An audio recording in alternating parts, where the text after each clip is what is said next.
Friends, मैं अपने YouTube channel bio brilliant master में आपका स्वागत करती हूँ। आज मैं थोड़ा हटके टॉपिक लाई हूँ। आज हम कंप्यूटर के बारे में चर्चा करेंगे, यानी कि कंप्यूटर से संबंधित महत्वपूर्ण जानकारी के बारे में डिस्कस करेंगे। तो स्टार्ट करते हैं। आज का जो टॉपिक है वह है कंप्यूटर से संबंधित महत्वपूर्ण जानकारी। तो इसके बारे में चर्चा करते हैं।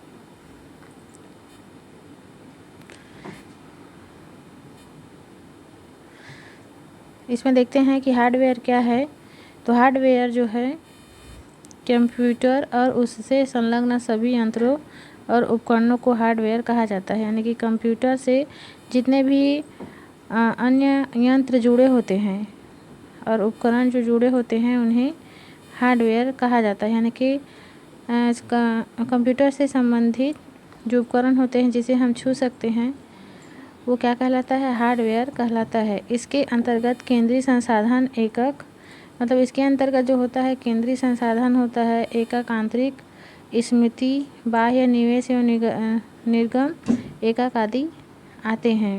यानी कि इससे संबंधित जो है जो सीपीयू होता है और जो आंतरिक स्मृति होता है यानी कि मेमोरी चिप होता है, और बाह्य जो क्या होता है, बाह्य स्मृति होता है, निवेश होता है, यानी कि निवेश करने का, निर्गमन करने का, यानी कि जो कीबोर्ड और माउस होता है, ये सभी जो है हार्डवेयर के अंतर्गत आते हैं। यहाँ पे हम देख सकते हैं ये सारा जो उपकरण है वो क्या है? हार्डवेयर के अंतर्गत आता है, जो कि कंप्यूटर के साथ क्या होता है? संलग्न होता है, या कंप्यूटर के साथ जोड़ के ये कार्य करता है। नेक्स्ट देखते हैं सॉफ्टवेयर क्या है। तो कंप्यूटर के संचालन के लिए निर्मित प्रोग्रामों को सॉफ्टवेयर कहा जाता है। यानी कि कंप्यूटर जो है चलता है तो एक प्रोग्राम या निर्देश के अनुसार चलता है। तो वो जो प्रोग्राम होता है जो उसमें सूचना निहित होती है उसे ही क्या कहा जाता है? सॉफ्टवेयर कहा जाता है। यहाँ पे हम देख सकते हैं कुछ सॉफ्टवेयर का यहाँ पे उदाहरण है, जैसे कि पावर पॉइंट हो गया, वर्ड प्रोसेसर हो गया, विंडोज़ हो गया, एक्सेल हो गया, जीमेल हो गया, लाइनेक्स हो गया, जावा हो गया। ये सारे जो है सॉफ्टवेयर के अंतर्गत आते हैं। ये सारे क्या हैं? प्रोग्रामर हैं। नेक्स्ट देखते हैं कंप्यूटर की भाषाएं।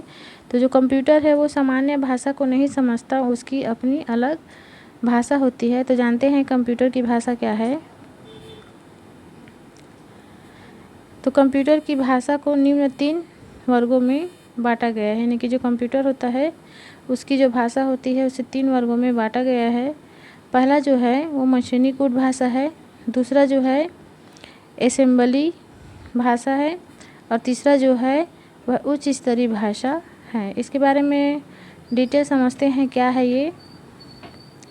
तो सबसे पहले समझते हैं मशीनी कोड भाषा को। ये क्या है? इस भाषा में प्रत्येक आदेश के 2 भाग होते हैं। यानी कि जो भी सूचना होती है उसका 2 भाग होता है। एक होता है आदेश कोड और एक होता है स्थिति कोड। यानी कि कौन सा वो क्या कर रहा है, सूचना दे रहा है और किस स्थिति में है।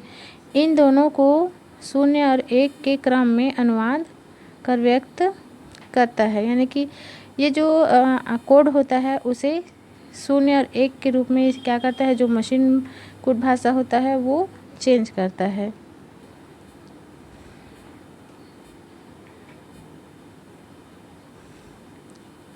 कंप्यूटर के आरंभिक दिनों में प्रोग्रामरों द्वारा कंप्यूटर को आदेश देने के लिए 0 तथा 1 के विभिन्न क्रमों का ही प्रयोग किया जाता था। यानी कि जब कंप्यूटर शुरू में बना था उस समय जो प्रोग्रामर थे, यानी कि जो कंप्यूटर बनाते थे वो जो थे वो क्या करते थे, कंप्यूटर को जो भी आदेश या ऑर्डर दिया जाता था या इनपुट किया जाता था तो उसे या तो 0 और 1 के क्रम, यानी कि अलग अलग तरीक़ों से 0 और 1 को लिख कर ही क्या किया जाता था, आदेश को दिया जाता था या सूचना को कंप्यूटर को दिया जाता था।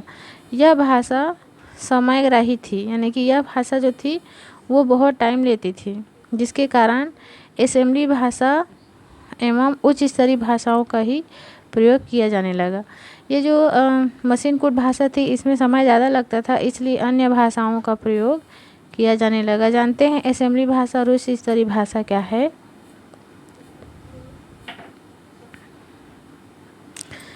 सबसे पहले जानते हैं असेंबली भाषा ये क्या है। तो इस भाषा में याद रखे जाने लायक कोड को प्रयोग किया गया, यानी कि जो असेंबली भाषा है उसमें ऐसे कोड को प्रयोग किया जाने लगा जिसे याद किया जा सके, जिसे क्या कहा जा गया? निमोनिक कोड कहा गया, यानी कि ऐसा कोड जिसे याद रखा जा सके उसे निमोनिक कोड कहा गया।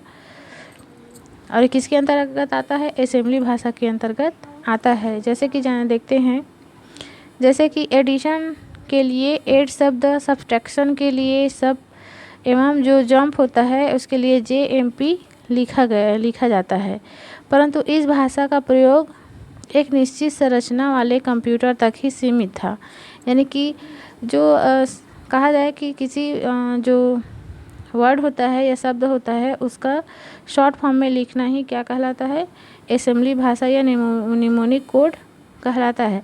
लेकिन इस तरह का जो लैंग्वेज होता था, इसे जो है निश्चित संरचना वाले कंप्यूटर तक ही सीमित था, यानी कि सभी प्रकार के जो कंप्यूटर थे उसमें इसका प्रयोग नहीं किया जा सकता था।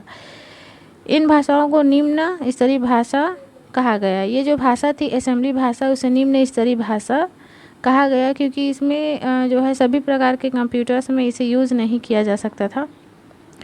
नेक्स्ट देखते हैं उच्च स्तरीय भाषा ये क्या है? उच्च स्तरीय भाषा या हाई लेवल लैंग्वेज। तो उच्च स्तरीय भाषाओं के विकास का श्रेय जो IBM है उस कंपनी को जाता है, जिसका पूर्ण नाम जो है इंटरनेशनल बिजनेस मशीन्स कॉरपोरेशन होता है। फॉर्ट्रान नामक पहली उच्च स्तरीय भाषा का विकास इसी कंपनी के द्वारा किया गया, यानी कि इसी कंपनी के प्रयास के द्वारा किया गया। किसके द्वारा? IBM जो कंपनी थी, यानी कि कंपनी है, उसमें सबसे पहले फॉर्ट्रान नामक सबसे पहले उच्च स्तरीय भाषा का विकास किया गया, इसी कंपनी के प्रयास से हुआ था। इसके बाद सैकड़ों उच्च स्तरीय भाषाओं का विकास हुआ। ये जो भाषाएं हैं मनुष्य के बोलचाल और लिखने प्रयुक्त होने वाली भाषाओं के काफ़ी करीब है, यानी कि जो उच्च स्तरीय भाषा है मनुष्य जिसे बोलचाल के रूप में प्रयोग करती है, लिखने में प्रयुक्त होती है, उस भाषा के बहुत करीब है।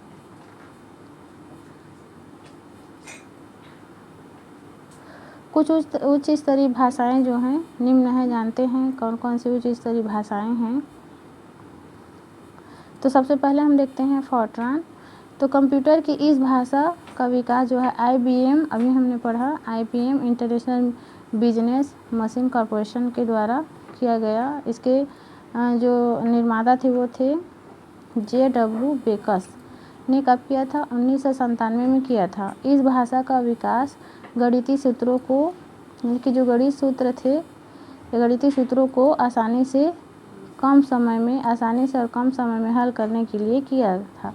यानी कि जो फॉर्ट्रान था, यानी कि फॉर्ट्रान जो लैंग्वेज है उसे गणितीय सूत्रों को आसानी से और कम समय में हल करने के लिए इसका प्रयोग होता है। नेक्स्ट जो है वह है कोबॉल। इसके बारे में जानते हैं ये क्या है। तो कोबॉल वास्तव में कॉमन बिजनेस ओरिएंटेड लैंग्वेज का क्या है? संक्षिप्त रूप है।